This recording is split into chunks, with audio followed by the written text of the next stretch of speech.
Hey everyone, so today we are going to play Katawa Shoujo.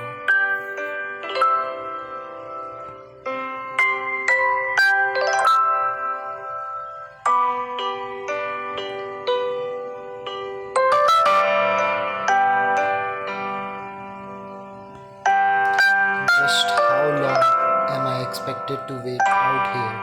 Anyway, I'm sure the note said 4 pm.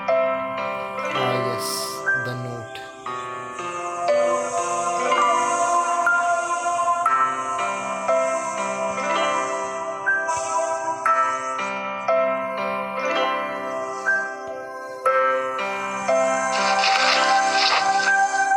Hisao, you came?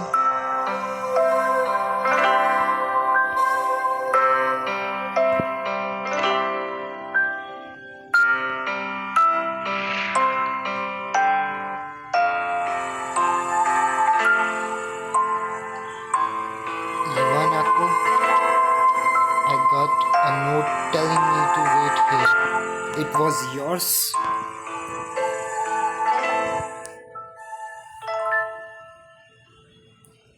Ah, yes. I asked a friend to give you that note. I'm so glad you got it.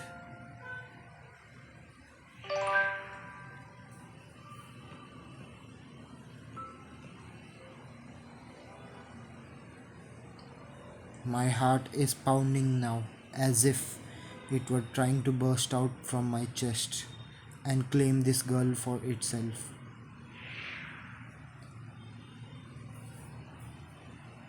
So, here we are, out in the cold. Once again, the wind stirs up the branch. Ivanako flinches ever so softly against the gust of wind. As it passes, she rights herself. Her eyes lock with mine, and she lazily twirls her long dark hair around her finger. All the while, the anxious beating of my heart grows louder. My throat is tight.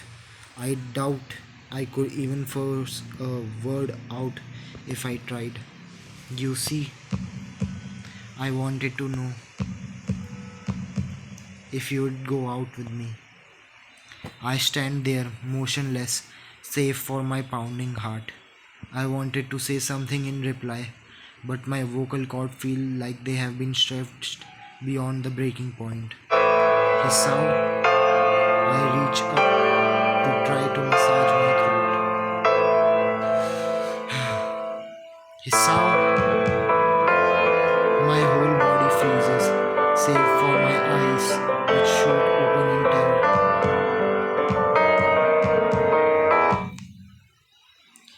Hisao! The world around me, the canopy of bare branches, the dull winter sky. Ivan Nako running towards me, all these fade to black. The last thing I remember before slipping away are the sounds of Ivanako screaming for help and the incessant clatter of the branches above.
It's been 4 months since my heart attack.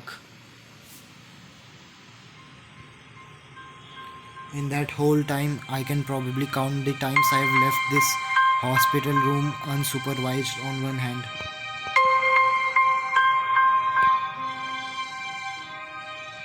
Arrhythmia, a strange sound, a foreign alien one,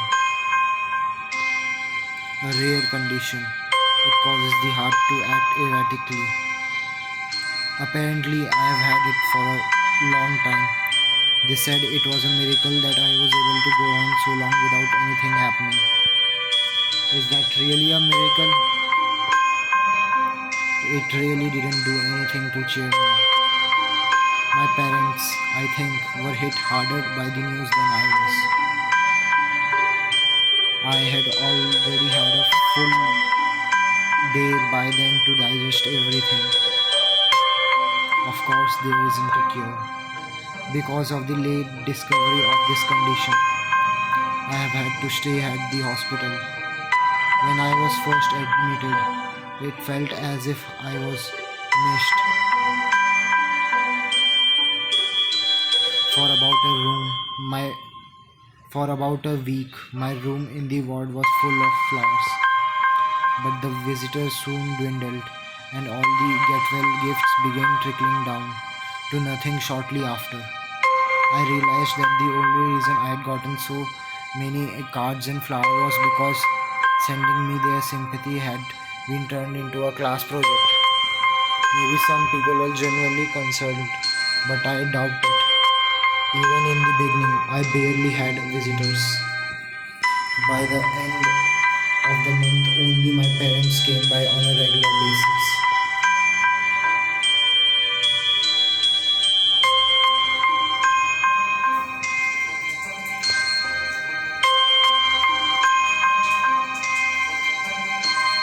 The hospital, it's not really a place I'd like to live in. The doctors and nurses feel so impersonal and faceless. I guess it's because they are in a hurry and they have a million other patients waiting for them, but it makes me feel uncomfortable. For the first month or so, I asked the head cardiologist every time I saw him for a rough estimate of when I'd be able to leave. He never answered anything in a straightforward way, but told me to wait and see if the treatment and surgeries worked. So surgeries had left on my chest slowly changed its appearance over time, thinking of it as some kind of omen. I still ask the hard head cardiologist about living, but my expectations are low enough that I am not disappointed anymore when I don't get a reply. At some point, I stopped watching TV. I don't know why, I just did. Maybe it was the wrong kind of escapism into my situation. I started reading instead. There was a small library at the hospital, although it was more like a storeroom for books. I found that I liked reading and I think I even became an addict. But I loved stories. That was what my life was like. The days became increasingly harder to distinguish from each other, differing only by the book I was reading and the weather outside. A week could go by without me really noticing it. Sometimes I'd pause in realization that I didn't know what day of the week it was. But other times, all the things that surrounded me would painfully crash into my consciousness. The pages of my book would start to feel sharp and burning hot, and the heaviness in my chest would become so hard to bear that I had to put the book aside and just lay down for a while. But that happened only rarely, and I couldn't even cry. Today the doctor comes in and gave me a smile. My parents are here. It's been a few days since I have last seen them. Both of them are even sort of dressed up. There's this ritual the cardiologist has. He takes his time sorting his paper, then setting them aside as if to make a point of the pointlessness of what he just did. Then he casually sits down on the edge of the bed next to mine. He looks me in the eyes for a moment. Hello, Hisao. How are you today? I don't answer him, but I smile a little back at him. I believe that you can go home. Your heart is stronger now, and with some precautions, you should be fine. We have all your medication sorted out. I will give your father the prescription. The doctor hands a sheet of paper to my dad, whose expression turns wooden as he reads it quickly. So many. I take it from his hand and look myself, feeling numb. How am I supposed to react to this? The absurdly long list of medications staring back at me from the paper seems insurmountable. They all blend together in a sea of letters. This is insane. Side effects, adverse effects, contraindication, and dosages are listed line after line with cold precision. I try to read them, but it's so futile. I can't understand any of it. Attempting to only makes me feel sicker. All this for the rest of my life every day. I am afraid that is the best we can do at this point. However, new medications are always being developed. Yes, what kind of confidence would create that? I'd have felt better if you hadn't said anything at all. Also, I've spoken with your parents and we believe that it would be best if you don't return to your old school. What? Please calm down, sir. Calm down. The way he says it tells me he knew full well that I wouldn't like it. Whatever of my concern shows it's ignored. We all understand that your education is paramount. However, I don't think that it's wise for you to be without supervision, at least not until we are sure that your medication is suitable. So I have spoken to your parents about the transfer. It's a school called Yamaku Academy that specializes in dealing with disabled students. Disabled what? I know. It has a 24-hour nursing staff, and it's only a few minutes from a highly regarded general hospital. The majority of students live on the campus. Think of it as a boarding school of sorts. It's designed to give students a degree of independence while keeping health near them. Independence is a school for disabled kids. If it was really that school, they wouldn't have to nurse nursing staff. Of course, that's only if you want to go, but your mother and I aren't really able to homeschool you. We went out there and had a couple of weeks back. I think you'd like it. It looks like I really don't have a choice.